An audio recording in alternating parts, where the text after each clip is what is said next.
Hello and thank you for joining us on World Now on TVC News. I am Abosedi Adeniran. U.S. President Donald Trump says he will not attend the G20 summit in South Africa, citing very bad policies as the reason. Speaking on Air Force One on Tuesday, President Trump says he will send someone else because of the problems he has with South Africa. This remark reflects the ongoing criticism of South Africa, particularly repeated references that Pretoria targeted white farmers.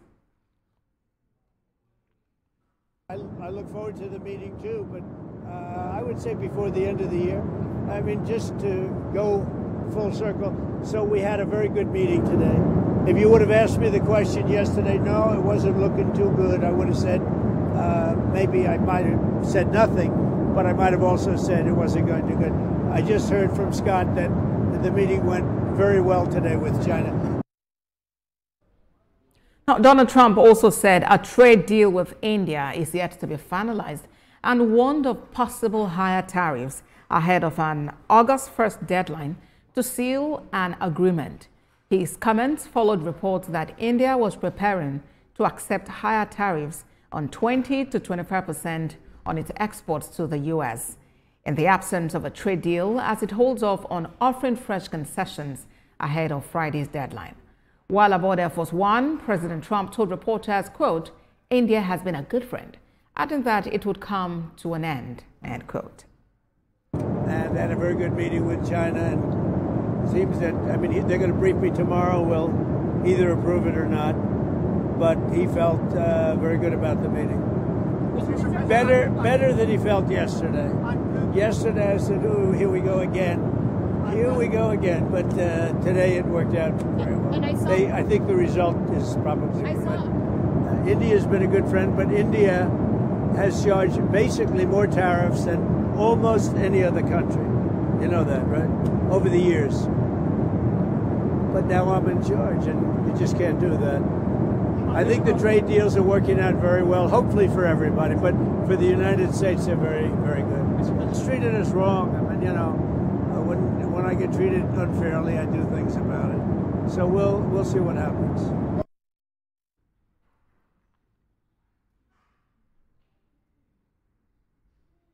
And on the 10-day deadline given to Russia, President Donald Trump says Vladimir Putin must agree to a ceasefire in Ukraine by the 8th of August or risk sanctions.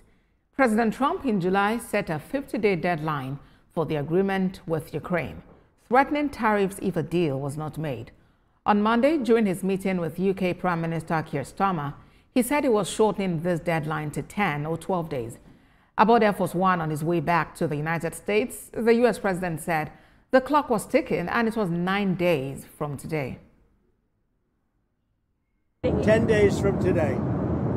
Got it. Okay? Got it. Good. Have you communicated? We have a scoop. And then, you know, we're going to put on tariffs and stuff, and I don't know if it's going to affect Russia, because he wants to obviously probably keep the war going. But we're going to put on tariffs and the various things that you put on. It may or may not affect them, but it could.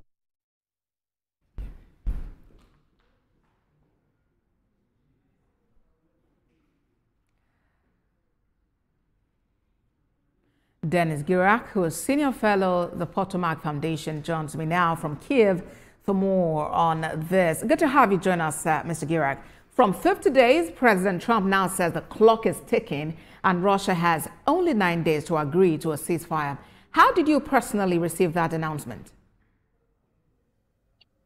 Well, it's encouraging, obviously, for anyone who lives in Ukraine. However, it remains to be seen, the actual actions, what they will result in. So he was absolutely right that they might not influence Russia at all and might not make them stop the war. I'm curious if you suppose that President Trump is able to match word with action by taking punitive steps against an ally such as Vladimir Putin.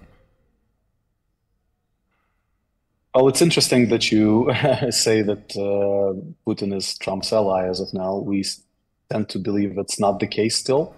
Hopefully, U.S. remains committed to Western ideals and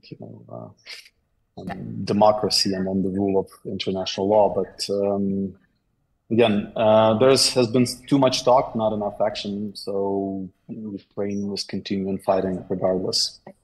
But what feelers are you getting in Kiev? Does it appear as though Vladimir Putin is reconsidering and, trying to really soft pedal on his action in Ukraine? Not at all.